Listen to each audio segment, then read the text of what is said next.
the best thing let's would be go to, ahead. get Just started. go ahead. Let's go ahead with it. I think it is what it is. So, and that's where Right. we conduct these interviews, because it allows us to get those perspectives. It's so I'm I a get stickler. that. Yeah. I'm a stickler for data and data and information, because I think it all Uh-huh. makes us better. So Rohit, welcome to this debriefing session, and congratulations on scoring a Thank you. 760. Really good quant and verbal score. So let's talk about your GMAT preparation. How Thank did you you. think about it? Okay. So, could I give a backdrop about, where I come from? What's Yeah, my academic absolutely. background? Absolutely. Okay. So, I have done medicine. I'm a doctor. I'm a medical doctor. I graduated from the University of Delhi. Mm-hmm. And I completed my medicine in 2013, early part of it. And immediately I had to make a choice. I decided to go for civil services. So with this idea of going into IAS or IPS, I gave the exam. Mm-hmm. I cleared the exam in 2014. Mm-hmm. Landed myself in a department in Ministry of Defense. Became a Group A officer. Okay. And my first assignment was Assistant Director General in the Ministry of Defense. I was looking after the Quant section, which dealt with all the parliamentary questions regarding matters related to defense, Ministry of Defense. So many civilians related to staying on the land of Ministry of Defense and around. Mm. Then I was transferred as a Chief Executive Officer of Jhansi Cantonment, Okay. where I served for about 2 years. I joined in January 2017 and served there again till January 2019. Mm-hmm. And I worked on uh, projects concerning healthcare, education, and even revenue making models. Like, it was expected out of us that as a public office, you make your own revenue. Okay.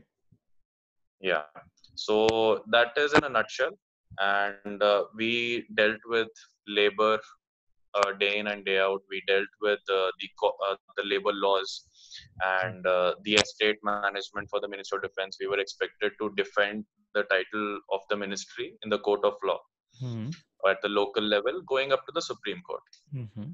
And 2 years down the line, I got my transfer as a Chief Executive Officer of Cananor, which is in the state of Kerala. Okay. Yes. So, okay, I come to Kerala in January this year, and for some reason, I always had this at the back of my mind, but somehow the conditions favored, and I was like, I want to upgrade my skill. Because what I realized was that coming into the service, coming to Jhansi as a CEO, Mm-hmm. I, the moment I landed up in Jhansi, I had about a budget of about 38 crores to execute. Immediately within 3 months, the financial year changed, and I had a budget of 70 crores to execute. Okay. The next year, I had a budget of again 58 crores to execute. Mm-hmm. Now, okay, I'm an officer and everything. I have been given a machinery to, work things out. I have a staff to work things out. But what I figured was I could do much more of what was expected out of me if I had, something to, like, I needed a background. I needed an You needed a academic background. framework. I needed a framework. More than that, I think I needed to understand the concept of money. I had a medical background. Even in my peer group, be it my family, nobody really came from that kind of background, because of which I could have a better understanding of money. And what I realized was, in civil services, when you join for maybe 60% of your career, Mm-hmm. the initial 60% of your career, you're expected to execute the policies. Mm-hmm. Thereafter, when you get promoted and everything, you're expected to formulate the policies. That's true. Yeah. So, yes. So that is what I was thinking about for a really long period of time. And I was like, I need to have a better understanding of how things work, how this, the world spins around money, so that not only I execute better, but down the line I formulate better. Hmm. That's a very So yeah. very very good place to be in. I kind of draw this as a parallel to someone in a relatively large family business who's been thrust upon a Uh-huh. certain set of responsibilities and has a certain Right. framework to work with, and then in the future is expected to really make even bigger decisions. Right. So yeah, I mean, to say in the least number of words, yes, this was it in a nutshell. So Mm. that is how I started looking around. Very unfortunately, the place where I was posted, it did not have any avenue whatsoever for me to, go up to somebody and talk directly. This is the thing, and what do you suggest, and everything. So very frankly, if I have to disclose it to you, if I have to open up, I'd just like to tell you that I was aiming, maybe Kozhikode district is nearby. Why not go Mhm. to IIM Kozhikode and maybe Yes. enroll in a correspondence course, a distance Mm. learning course? So Mm. I got in touch with people. One of them I came across two people actually, and they happened to clear GMAT very recently with a good score, with a very good score of 700 and 720. So Mm. I hold this guy, Abhinav. I Mm. get hold of him, and he scored a 720. He got placed in HEC Paris. Mhm. So I opened up to him and I told him, brother, this is what it is, and what do you think about it? So he was like, okay, first of all, I'm there with you. I want to guide you and everything. He asked me about my academic and professional background, Mhm. and after that, he was like, let me just, I'm ready to devote my time and my experience and everything. So that is how the journey started. Mhm. So yeah, so the journey starts. I make my account on MBA.com, fill in my profile. I start with Quant. For Quant, I went to TTP, Target test prep, Mhm. and for verbal, I went. He advised me to go for Manhattan. The books, only the Okay. books, only for sentence correction and critical reasoning. Mhm. So I devote my time. I put in a good amount of about 2 months in verbal. Mhm. And oh, I forgot to tell you, I started this journey of mine straight away giving mock. Okay. The very first day of my journey, it was 15th of April. I gave my official mock without testing any study material whatsoever. And And my score was 620. I was a Q47 mhm. and a B28. V20. It's about 50th percentile. Right. Mhm. So yeah, so that was my baseline level. And the next day, I started opening my books. Mm. So it's June end. I've already put in about 2 months, and I give my mock, and my score goes from 620 to only 660. So 15th of April. So it's 45 days. Hello. Yeah. So in you gave that second mock after 45 Right, days. Yeah. right. And so in that second mock, it was a Q48 and a V36 maybe. No, I'm sorry, it No, was no, no. 32. 32. You said Right. six. You said 620, right? 660. 660. Six, yes, going from 620 to a 660. Yeah. Yeah. So that's 48 and 32. Yes. Yes. Right. So, okay, this happens, and it was something. The thing was, it wasn't adding up because I put in my effort. I tried to follow what he told me and everything, Hmm. and both of us were brainstorming. Why is it happening the way it is happening and everything? So So he said, okay, let's there, just hold on over there. So these sure. 45 days, how many hours would you have spent? I spent about 3 hours a day. Wow, that's a lot of time, sir. But you're talking about upwards of 200, 120 hours or so overall. Definitely, I would study 6 days a week. Yeah. Okay. And then so how was this time split between quant and verbal? It was equal. It was definitely equal. I would divide it in a way that I would just juggle between quant and verbal. I would just pick a topic Hmm. of quant, go through it, make some practice questions, and then do the same thing with verbal. If I have some time left in the day, I would repeat the exercise. Okay. All right. So this was end of June. You are at a 660 with a verbal score of 32 and a quant score of 48. So then what happened? Yeah. Okay. So we brainstorm within I think it took about 5 days. He told me, okay, brother, I want you to go for e-GMAT verbal. Mhm. So I say, okay. I took the course and yeah, immediately I started. I started with the verbal section. I only took the verbal of Mhm. e-GMAT, and I start with sentence correction.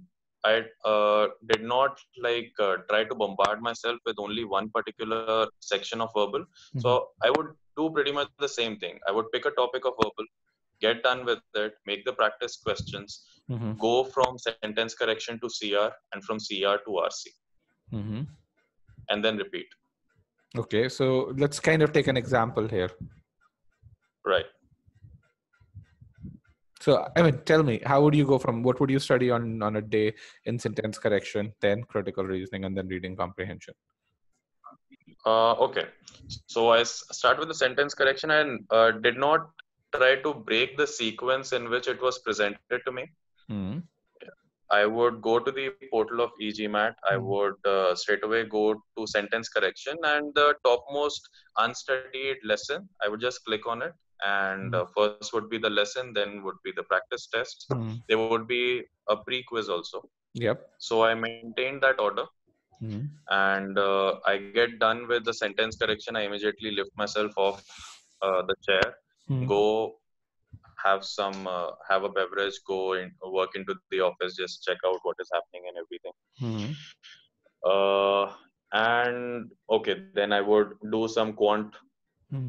problems, about 5 of them, and take a break for an hour or maybe 2 hours, and Hmm. repeat the same cycle. This time around, I would go onto the platform to see what new is there in the CR section. Hmm. Same thing, the theory file, the application file, the pre, the post quiz, Hmm. and just leave myself with, if anything went wrong, I did not get something correct. Maybe it was a foolish one or something more to do with the concept of the theory. I would Hmm. just leave my brain to think about it, to process it. Good. You gave yourself that headroom. And oh yes, it was very. I think because this is what my mentor also told me: do not try to bombard yourself. Plus I think that was the right thing to do, because I didn't feel ki it would be a very good idea to keep on bombarding myself with questions when I'm not able to get the hang of it, because it was all about forming concepts, internalizing the matter. It was more of from your conscious, make it get into subconscious. Hmm. Because while giving the mocks, what I realized was in both my attempts I could not finish the paper. Hmm. In both my attempts, I could only attempt 27 questions in verbal out of 36. Hmm. So, yeah, so what I realized was that, and the reason for that was I was shuttling between the options and the question again and again. Yep. That's back and forth when you So, don't have clarity as to what framework you need to use. exactly, exactly. So, I made this informed decision that, I need to internalize what I'm going through. Hmm. It has to come within, it should come in my subconscious and become a part of my nature. So it was a very slow but steady and continuous exercise. Again, I would study 6 days a week, Hmm. take a Sunday off, go out of the city and everything, and have it was on a repeat mode. Okay, so this went on till mid of August, Okay. another 45 days. Hmm. And mid of August, I was both of us, me and my mentor, we were planning to for me to give the exam in first week of September. Hmm. So I get this email from my headquarters, and they were like, you have to go on a 5-week long training, which would include an outstation training in the Northeast. Mm. So I was like, okay, what do I do? So yeah, but overall, I was done with my uh, official guide, my official review. I was done with my e-GMAT, the course, the theory. Yes. I was halfway through RC. I had Mm. completed sentence correction and CR, but I did not touch scholarania. Mm. So with this kind of a background, I decided that I'll attempt the GMAT one day before I have to join the training. That was on 28th of August. Okay. Yeah. So I tried to keep myself free and everything. Meanwhile, I had given about four official mocks more. Mm. And after 660, my score was 730 after I Okay. completed the theory of e-GMAT. Okay. What were the verbal scores? My verbal score was 40. 40. Okay. Yeah. And after practicing for about 10 days, I attempted another mock and my score was 760 with a Okay. verbal score of 42. Okay. So in this time period, the only major addition I made was e-GMAT. Mm. So how did you think Uh, this process of learning, how was this different from you spend the first 45 days on work, you spend the next 45 days learning from an audiovisual portal which has that framework of concept application practice, concept application right, practice. So how was this experience different, the learning right. impact different? There's no comparison, frankly, because one after the other, I was realizing that, this kind of a problem did come to me, but I did not know the concept at all. This is after you've I, spent 45 days. yeah, I had absolutely no clue about certain concepts, and I would just get lost in 2 or 3 choices out of 5. Hmm. Even this is right, even this could be right, even this sounds right, Hmm. and there was absolutely no way to come to a conclusion. But the way things were described, the pattern in which the course is made, it was so methodical. I was at peace of mind. I was getting the hang of things, what I was going through, everything I was going through, and everything. So one after the other, yes, it was time and again I was realizing, this is something new. Today, this is something new which I learned. And the same thing, I was trying to internalize.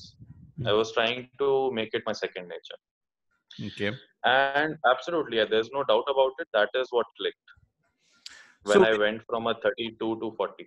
so when you went through the sentence correction course, you understood, you learned the meaning based approach. Was this approach, how different was this approach from what you had when you were going through the Manhattan book? Manhattan book was incomplete.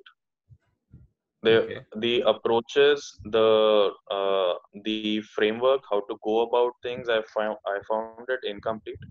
I found it, I was wanting more Mhm. because things were not adding up. You had that feeling. Yes, I definitely had that feeling. And when after going very patiently through the theory and practice questions of e-GMAT, I was at an ease. I was understanding the structure of the sentence essentially, which was absent initially. Hmm. I could see the genesis of the sentence. I could see the various appendages Hmm. attached to it. Oh, wow. And You're a doctor. I can see the word appendages coming into the sentence. it had to, once a doctor, always one. Yeah, yes, yes. Yeah, when I read about evolution, that's when I learned about appendages, but it's interesting. Okay. Okay. So eventually, by the way, in medicine, if you attach a newspaper to a broken arm, even Hmm. that is an Yeah, appendage. it is. Yes, yes. Okay. So yeah, coming back. Hmm. Um, so I mean, I was understanding where the core of the sentence was, Hmm. where were the secondary components, and what was the tertiary component which you could probably just let go.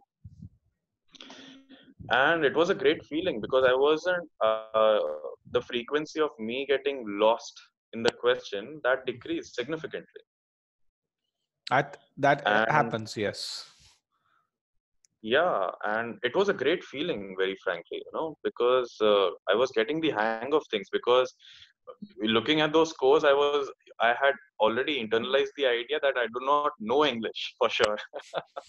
I was gaining my what should I say, my confidence that yes, I can talk and understand English. Just so here is So something that I'll tell you as a background. Okay. We sure. are so we are looking over here right now. We're in the process of training some experts who have been grammarians in the US. So I live in US in Phoenix, Arizona. So we are hiring a couple of people Uh-huh. over here, or we've already hired, and we're training them right now. And these Uh-huh. people, by background, they are grammarians. They teach English, and as we teach them sentence correction, they Right. follow along the same points as that you are. Right. People who have 20 plus years of teaching Yeah, grammar. it ought to happen. Yes, definitely, definitely. In daily parlance, in daily conversations, the way we speak, and this is actually what the GMAT tries to target. This is how the general populace Hmm. speaks. This is how they think it works, but it doesn't. And so yes, it took time, it took a lot of patience, and but yeah, I did see the results definitely, and the credit, my gratitude, it goes to you. Oh, thank you. Immediately, not immediately, but eventually and gradually, insidiously, Hmm. there was this shift from a 32 to 40, and within another 10 days from 40 to 42. So anyways, so comes the 28th of August, I had my GMAT scheduled, and I go in for it. I attempt it. I try to focus too much while attempting it. I was getting the hang of things and everything, and I was really connecting to the paper. Hmm. Everything said and done, the score was a 700. Okay. I was a quant 48 Hmm. and a verbal 38, 38, 8, 37, 38. Yeah. 37, 38. Yeah, because that's what leads to a And 700. Yeah. right. So, but it didn't feel as if, this is my level. Hmm. This is what I prepared for. And probably that thing did not work. Trying to focus too much, I had cut myself out from the entire world for about 4 days and everything. I was in a different city Hmm. and everything. So maybe because of that, maybe because of some other reason, maybe just wasn't my day. So yes, this happens. The very next day, I fly to Delhi. I join my training and everything, and I'm like, okay, let me just complete my training. It's a 5 week long program, and maybe I'll think about it after that. Hmm. But I don't know, something happened. The forces beyond my control and beyond my recognition, that I was like, okay, let me just, whatever little time I find, let me just practice a few questions. There was scholaranium, which was still untouched. Yep. There were other things to work on, the problems I had already attempted. That is when certain thing happened. I was on training from 9:30 a.m. to, yeah, around about 6 p.m. Hmm. And so I would just use my smartphone, or if possible my laptop. I would just carry it, and I would go to Scholaranium, and if I know that I'm free for about 20 minutes, I would just make a question bank of 5 questions from a Hmm. particular section in verbal and attempt them. If not, 2 questions. If I felt I had a 5 minute break, I would just go to my smartphone, go to Scholaranium for just 2 questions, and I did that day in and day out every day. I would come back from my training at about 7 p.m. The Hmm. first thing I would do was log on to e-GMAT and just choose 5 questions, and then go then go to my room and just relax. So okay, this happens, but again, I had no clue when I am gonna give it. Something happened uh, on, I think, 11th of September. That was just 2 weeks after my first attempt, and I was like, I booked my appointment without thinking much, and that was just 48 hours Hmm. hence. So I booked my appointment for 13th of September. It was exactly 16 days after my first attempt. Hmm. So I take this slot of 8 a.m. early in the morning, and it was all with the flow. It was all with the flow. The last 2 weeks I was occupied with the training was happening, the sessions, the brainstorming, and off and on in Hmm. between 5 questions, two, three Hmm. questions, at times even one question at a time. Hmm. I was just practicing on Scholaranium. Hmm. So yeah, I gave my attempt. I attempted the verbal section first, then the quant, Hmm. and yeah, finally the score I got was 760. Good. Where I had a Q51 Hmm. and a V41. That is really good. Uh, What did you learn from that 700 to 760 attempt? Um, I tried not to take myself so seriously this time. I Okay. tried not to, cut myself from the world. I was on the phone. I was talking to people. A night before my GMAT, I feasted on 4 desserts and including a chocolate pudding and everything. I tried not to be so serious about it this time Mm-hmm. because that was one major thing that I could do possibly. So Happiness I was enhances just with the flow. I performance. was enjoying. Oh yes. Yes, that's one piece. What else? Apart from that, scholaranium, utilizing my time. You know, Hmm. there were so many times I could just find time for just attempting one question. I would just have 4 minutes or 5 minutes to myself. I would just attempt one question. And review the But then, solution, hopefully. yes, definitely, Hmm. be it correct, be it incorrect, I would go to the solution, try to know, was I thinking right? Why are the other options wrong? I Hmm. think that is something I'd like to share. You need to know why the other options are wrong. Okay, very, very true. Okay. So, So, so that's deliberate work. The yes, second piece is you found those 5 minutes and you said, man, I'm focused. I'm going to really go do this. Right? That's yeah, something that is very important. The third thing, which yes, I think is something that you probably cannot realize, but because you've just taken the test and not studied the test, the difference between a V38 and a V41 in many ways is about 2 to 3 questions. uh-huh, Okay, but that refinement, when you got that V30, which is around that 85th percentile, right, you knew 90% of what you knew in the V41. But it was that right, refinement, that little refinement, that enhancement in that thought process that you needed, which came with right, the fact that you were much more relaxed, um, right. but also the fact that you were just practicing these questions from Scholaranium, and and and and and, Definitely, and that helped. definitely. I was on it, 24 hours. Mhm. I would, at any point of day, be it early in the morning or just before sleeping, if if I find the time, if I find it comfortable, I would go to the platform, to the portal, and attempt at least 2 questions. Let me ask this thing. So let's go to your 700 attempt. You took 4 mocks Okay, before that, right? right, So when you made a mistake in a mock test, how would you right. figure out the reason for that mistake?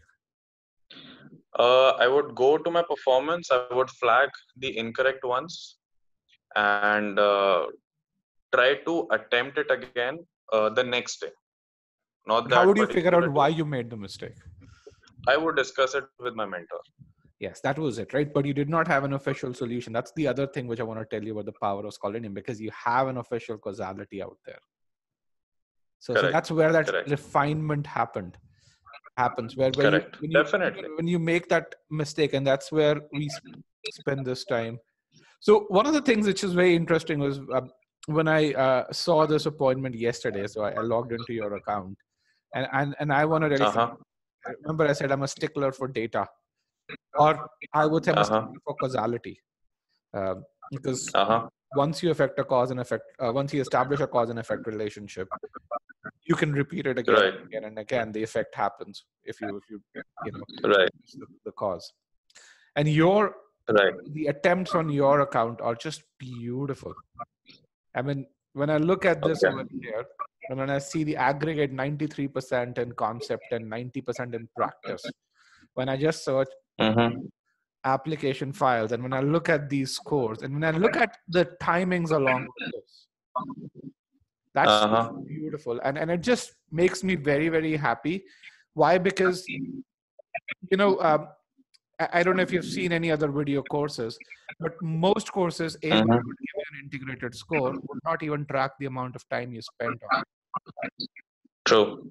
right? And most of the videos are not even interactive. They're more like YouTube videos, MP4 format, Right. we call it. We Right. to do this, to be able to do this, we actually hand built this entire technology. We are the only people in the world that do this. So Right. and when we see this repeated again and again for a lot of successful students, where these scores are our Right. threshold for the practice quizzes is upwards of 75%. You want to hit a Right. V37. Right. And when I see a V80 84% over here, that's beautiful for me. Right. uh, I'd just like to reiterate and add a few points. This data, I was looking at it all the way, and yes, it makes a lot of sense. It gives you an idea. It does a SWOT analysis for yourself. mhm. So that this is something I'm not comfortable in. This is taking too much time. This is something I need to work on. Okay, this is something which I need to keep steady. Mhm. Now, uh, if you look at my data in Scholaranium, you just see Yes. that my accuracy is not very high. It is actually, that's where in some places it's actually very good. Let me just show you why. This is your data in Scholaranium. And the way Right, I look at it is I always go to this medium tab. right, When I look at this medium tab, and then right, I look at the hard tab over here, and right, I really see, so for me, someone who scores more than 55% in hard questions right, is that guy gets into the 70th percentile. right, One, if you are at 89th and 73rd percentile, you're already in the 95th percentile for me in SC. right. At this point, I'd just like to share. First of all, when I saw this data, when I began Scholaranium, my overall scores in these sections, as shown by the data, it was high and it was going down. Mm. But there was a reason. I would just leave my meeting, attempt two questions, and come back. I would come to the hotel, do Mm. nothing but attempt two questions, and then go to my room. Mm. But I was like, am I doing the right thing? I'm not giving myself to enough time to disconnect from what I was doing, but straight You're away not going you're to it. not getting in a rhythm. Right. But then I just said to myself, I wasn't so sure if I'm right or not, but I was like, I need to take out time. That is the key. I have my solutions. Okay. The situation is different than the environment I would find on a test day. Yep. So let me attempt. Let me make.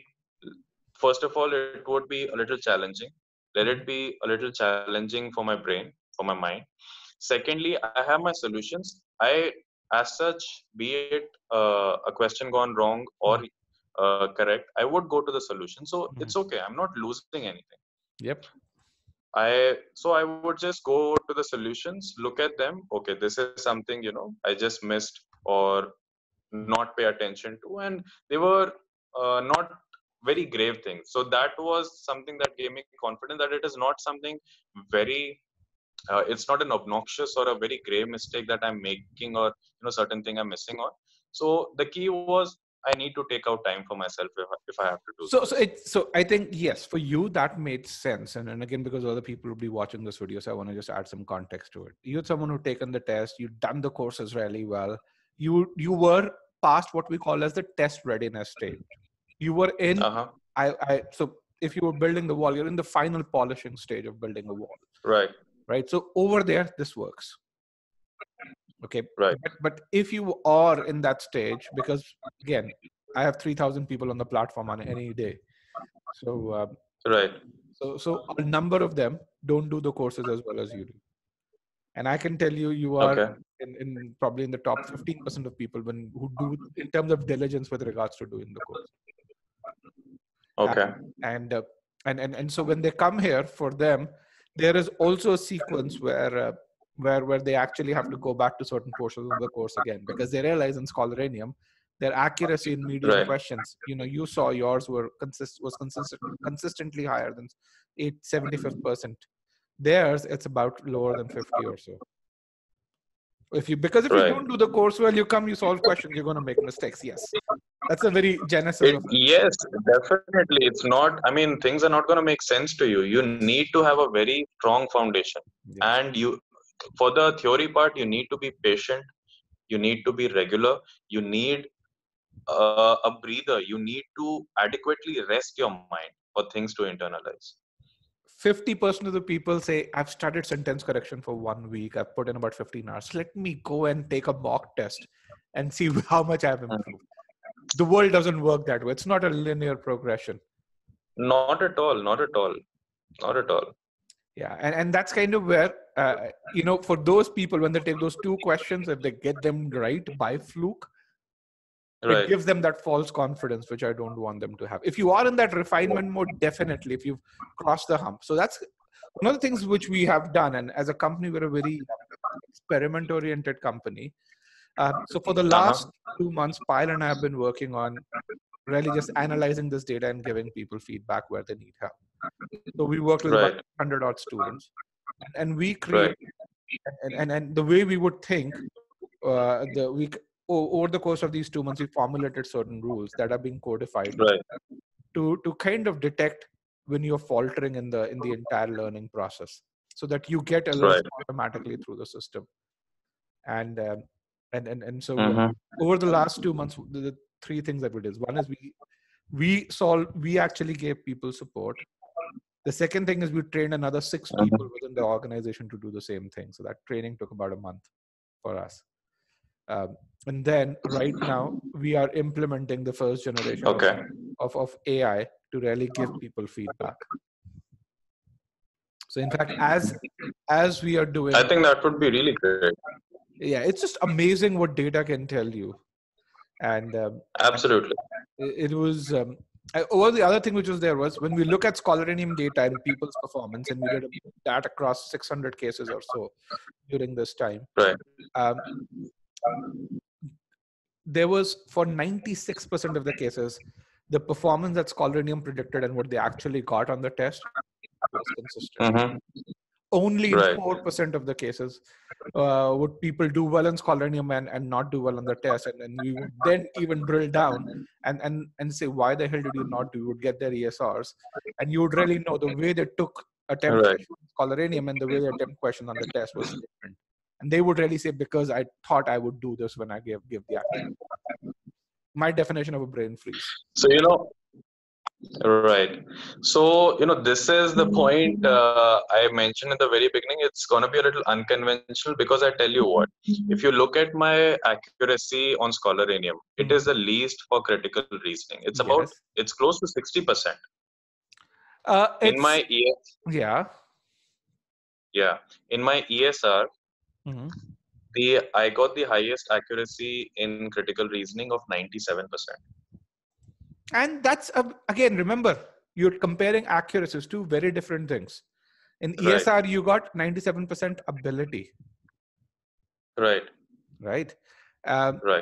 And here it's accuracy. Just to really tell you, you have a Q50. I get it. The weighted average of, easy, medium, and hard questions. Yes. But remember, this is also a compounded data where you did this 2 attempts. Sometimes you made those mistakes. So that does color that piece. Definitely, yes. And just if I were to really think about, I don't know how much you understand probability distributions. Do you have some sort of background? So Yeah. Okay. So in a normal, if you think about a uniform distribution of probability, and if you really say, hey, I'm looking at 10 hard questions, okay, the probability Right. and the definition of a hard question is that you have about a 40% probability to answer it correctly. Individual hard question. Okay. Okay. The probability that a student who gets all 10 hard correct when presented 10 hard questions in a row is less than 1 in 10,000. Okay. If you do the mathematics, Right. it's way lower than 1%. That's kind of, I'm Right. just trying to tell you the accuracies versus abilities. Now, if you do this on a Right. medium question, Right. and a medium question is where the average accuracy is about 63%. It's a Right. completely different ballgame. If you do Right. it on an easy question, the average accuracy is 78%. So 78% of the people Right. who attempt an average question will get it right. Very different. Right. Uh-huh. Okay. So when given how you've taken these quizzes and what those numbers are, that does color those. Now, Okay. and that's but the very fact that you were above, and that's why we define those thresholds, where I say for me the medium threshold is 70%, and the hard threshold is 55%. Once you're beyond Okay. those thresholds, we know the methods are cemented in your brain. Right. So in fact, we actually define this entire learning architecture into 3 stages of learning. One is learn concepts and methods. The second is cement methods. And the third is refine to perfection. Totally makes sense. And the cement methods threshold are 70% accuracy in medium, 55% accuracy in hard. Right. Once you hit that, you don't need to go back to the course ever again. You actually just need to refine within Scholaranium. Right. So, but Rohit, really, really good journey. I think I do a lot of these debriefing sessions, and I come across individuals like you who've done well in other competitive exams and understand what it takes to ace a competitive test. And so I think one of the things that you should do is write about the difference in experiences and how, as you learned and internalize the methods, questions started to make sense to you. I think it's really, really important to outline those. Right. So, write your debrief if you can get some time to do that. Definitely. The other piece is it'll also help you with admissions. That's something that I can definitely do. We had a student last year in round 3 who got a 720, not a 760, applied to 4 schools, the 4 schools that rejected him in the prior year. He got admission from all 4 of them, got full fellowship from one, 50% fellowship from the other.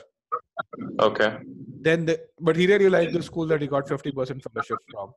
And he wrote to that school sharing his debrief link. Within 1 day, that 50% was converted to 100% scholarship in round 3. Could you just come back again? I mean, what different did he do? I mean, with it, how is a debrief linked to it? So what determines a scholarship? What do you think determines a scholarship? I have absolutely no idea. And very frankly, sir, two things. Your GMAT score and how much they like you in the interview, the traits that they have. Okay. So one of the things that that you will learn is in B school, if you go with strategy professor, is the best way to compete is not to compete on a standard method. Okay. If you're running a race, you and the other guy are on the same track. Who wins purely depends on stamina. But if you know a shortcut, your probability of winning goes up.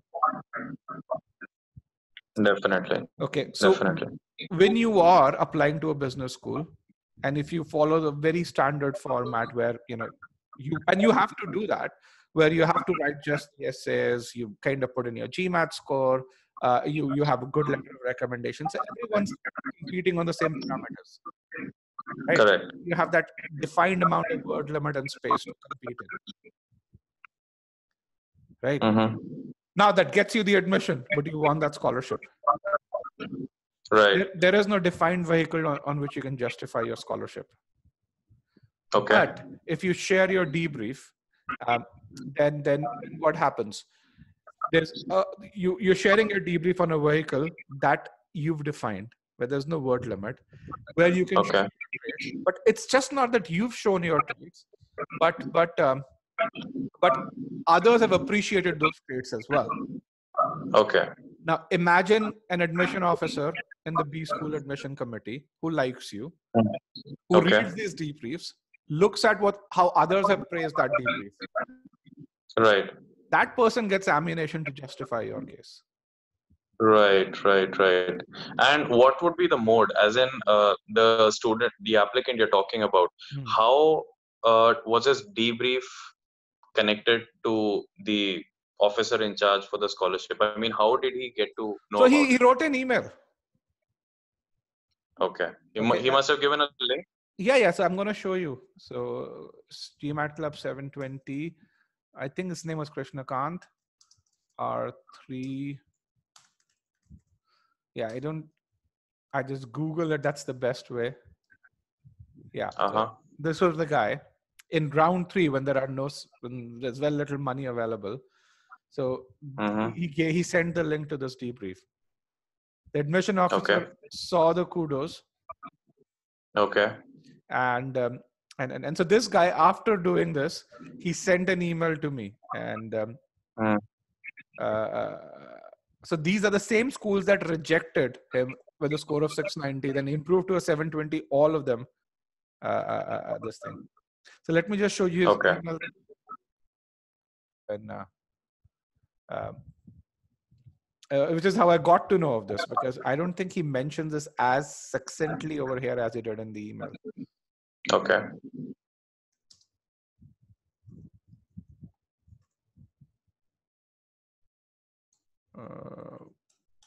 Let me actually just, the best way is put the link over here.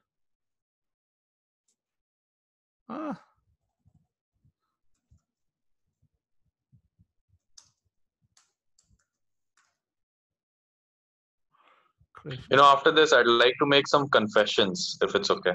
Sure. So here is where he said, I'm happy to share with you that I've been admitted to Georgia Tech with full scholarship. I don't know if you can read this. Okay, I applied. I'm not able to actually.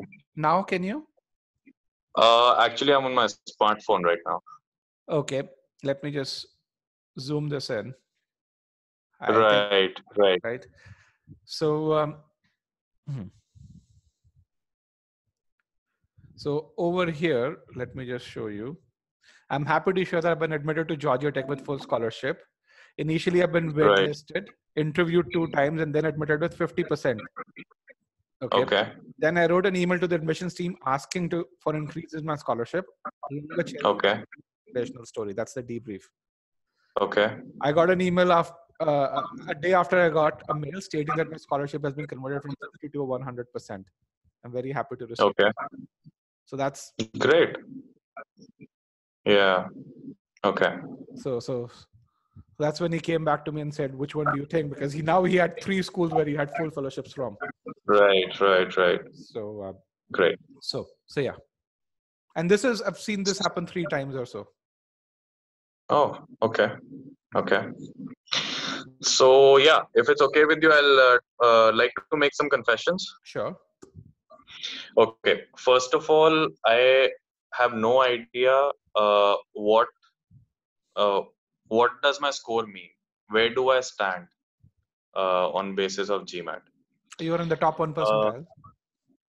Yeah, I get that. That is mathematical, but overall, in this picture or in this gamut of admissions and programs and universities and everything, am I good?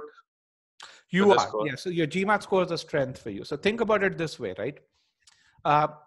When we look at admitting a student, we look for traits. Okay. And traits are your traits of leadership, your past achievements. Okay. And then your traits of excellence. And GMAT score is a uniform trait of excellence. Why? Because regardless of which country you are from, regardless of which background you're from, you're taking the same test. Okay. Yeah. Okay. And for you, when you have that 760, I mean, you have a great background. Okay. You actually have you've got really good leadership experience. And by the way, you're not Okay. an engineer, as what you've told me. Yeah. So Yeah. getting a 760, despite not being an engineer, despite not having a natural affinity to quant, is a great thing. Right. Okay. Okay. And I would just say, if you do not get into Harvard or Stanford, it's because you screwed up. Okay. Okay. Okay. Well, that is an old habit, actually, of screwing up. Okay. Anyways, so okay. First was that. Second is that my IR and essay not good. My What is IR is a not good? 518. That doesn't matter, My essay is again 516. which is fine. Okay. So should I be worried? Not at all. Should I think of taking the exam Not again at to all. improve these? No, No? doesn't matter. Okay. Okay. Now, so if you have anything else to ask or anything, otherwise I have a No, few no, no, things. no. That's it. Okay. So, okay. Now from here, so I'd like to make a very candid confession. I have absolutely no idea. I was at a place which was too remote for me to gather information. I had just one mentor over call who guided me and your platform. Hmm. Because of all these things, whatever little I've done till now, I've done it. But from here, where now I'd like you to suggest me, I'd like you to advise me. Now, after at this point of time, now this got me thinking. From now, what What do you want to do? exactly? So I'm liking where I am. You would. Uh, I'd be very surprised if you weren't. But what do you want to do? Where do you want to go? right. So I like this part of my life right now, which there are places where a citizen is not allowed, but courtesy of the position I'm holding, I'm allowed to go. Hmm. Uh, I forgot to mention, I have also had, along with managing the labor and contracts and other things, health, education, and etc. I have also had, because I was posted in Ministry of Defense, I've also had my experience in conflict resolution between civilians and military. Hmm. Because it happens when you're living in cohabitation, things That's true. do get sour and everything. So I've had my experience in that also. Hmm. So everything said and done, I like where I am. I like what the kind of avenues I might get Hmm. in future to think about it, go into policy making Hmm. after implementation and everything, the kind of variety you get when working for civil services of India. It's a great experience. Yep. Um, it's been 3 years since I've been in service. I Hmm. completed 3 years in May this year, and I'd like to know. I'd share something, and I'd like a feedback from you. In these 3 years of service, sir, I have been given award for excellence by the cabinet minister of central government. But I have been I let us just say my office. My office was awarded an award. This Swachh Bharat mission in Yep. India, which Yep. is going on.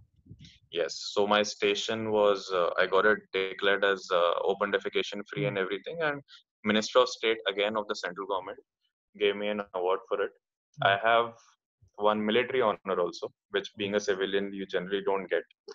But because of my work in the Hmm. India initiative and removal of Hmm. encroachment, freeing encroachers of defense land and Hmm. everything, I could get that. And uh, then my own departmental awards from the director general, the principal director, and everything. So does it help to make my profile?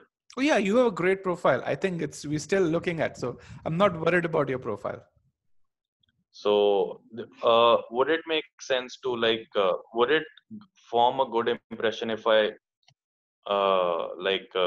brought myself out with these profiles? Oh yeah. This kind of. Amazing The kind of leadership examples. Yes. So you'll have a different problem than what most people do. Most people really say, "I have these 3 leadership examples, and I have to really make sure I extract all those traits that I want." For you, I heard about 7 or 8. okay, So you'll have to pick and choose which one, and I think it's a very different problem than what most people have. But either way, if you work okay, as an admission officer, it'd be very hard for you to screw this up. okay. Okay. And towards the end of my tenure, I wasn't very sure if it's gonna happen, but towards the end of my tenure, I even got my office ISO certified for its quality management system. Rohit, you have a So good profile. I think the question is, what do you want to do?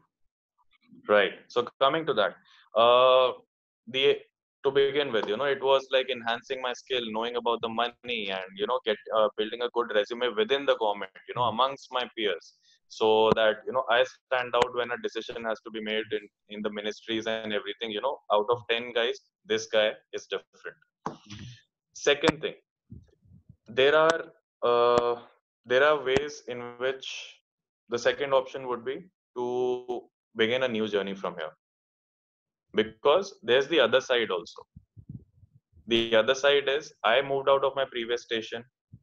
I have no idea what is going to happen to the initiatives and the institutions that I Mhm. built so meticulously. Mhm. What is the solution to that? Taking charge of it, going out into the wild, into the market, creating the institutions which are going to last long. That is one more thing. Mhm. I come from a healthcare background. I have huge affinity towards it. I loved meeting patients, interacting with people. Pretty much, I do it right now also. Mine is a public office.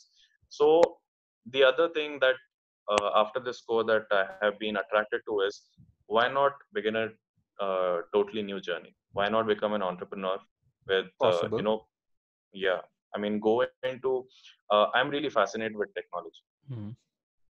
uh, Something, it did not materialize, but I was working on a project involving telemedicine, because the place where I was posted, it was kind of remote. Yep.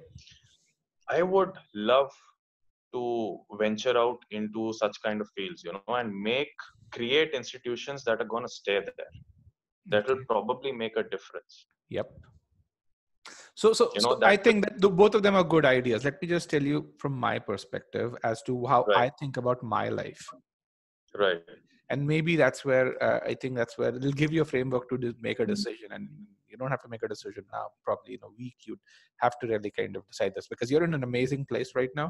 You're making an right, impact, and you can, and when you are in an amazing place, decision making or leaving it becomes even more difficult. So right. so over the last, as I said, 2 months, I've been working on uh, uh, uh, essentially building this AI engine to make sure that more and more students succeed. And we Right. are on what we call as our 4th generation of analytics since we started. And and Okay. and um, actually, I realized that once we were building this AI, and then we actually defined a 5th generation as well. So Okay. the beginning of 4th generation, we've defined a 5th generation. We've kind of estimated what benefits, how many more students would start to benefit from this.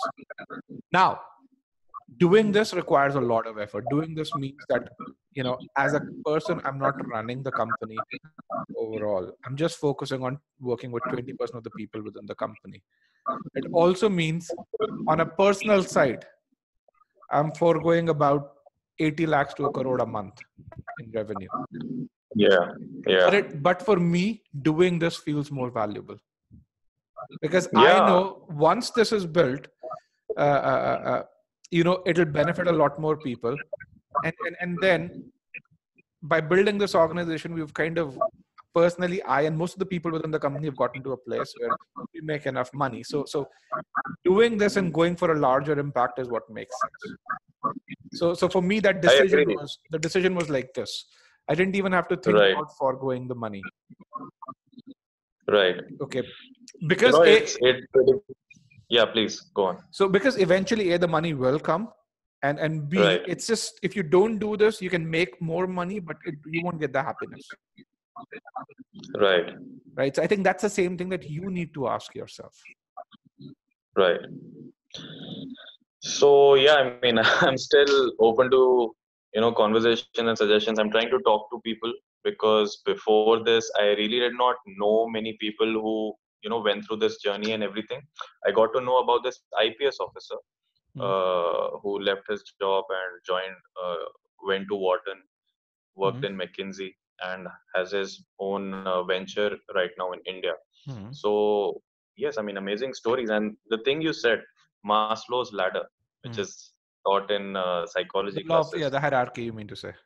right? Yep. Going towards self-actualization. Yes. Yes. I'm not really there, but yeah, I mean, when you think Mm, what next in life, you tend to get less materialistic and more towards this kind of an option and an opportunity.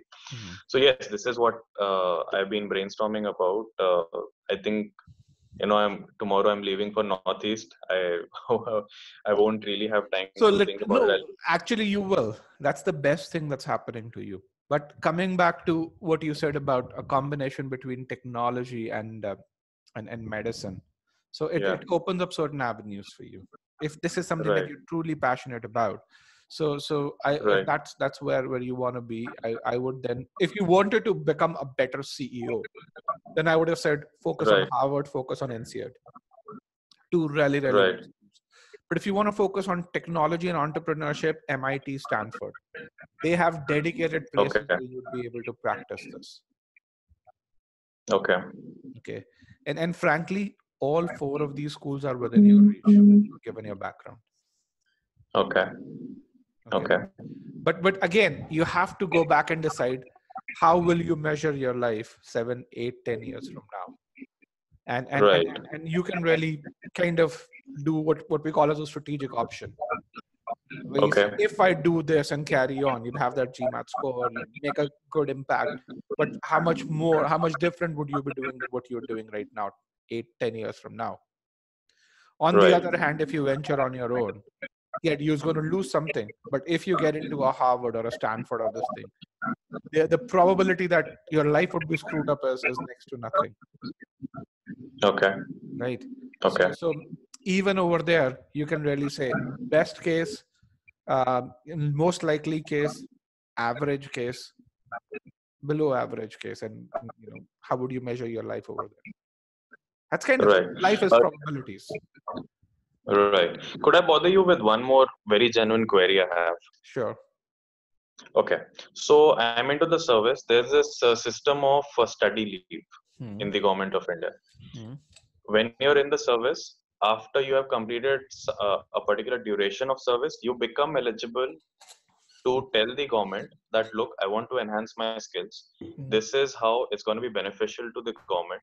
Hmm. Please allot me a study leave of up to 2 years. Hmm. Now, what happens is during these 2 years, you're not working, you're not assigned for the government, you're concentrating on your studies, but you're getting your full salary. I know, I'm aware of that. Right. Now, this thing I become eligible for in May 2021. Hmm. Do you want to come back to the service?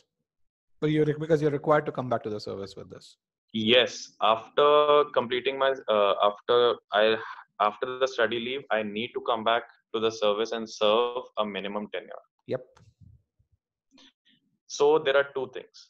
First is there a harm, and what is your opinion of So sticking with this? what if you go right now and then decide to come back to the service? Will they not take you? I won't be able to. Okay. I won't Okay. be able to. So then the harm really is you're losing the option. The benefit is, you can, again, that's where the decision is, do you want to come back to service? Right. That's kind of the I get core that. decision. But the right. But my first query is that imagining a scenario that I take 2 years. I want to become eligible for it. Hmm. Now, with this score, the market value, the force, the impact that the score has, will it be the same 2 years down the Oh line? yeah. Yeah, that's not even a question. It is the same 2 years down the line. Okay. Yes. I mean, not only numerically, but other in other intangible ways, No, it'll no, be the same. it'll be the same. Okay. Yes. Okay. The, okay. So that was one major query I had. Yes. Second thing, yes, you're right. I need to figure out whether or not I want to come back and serve that minimum. I will tell you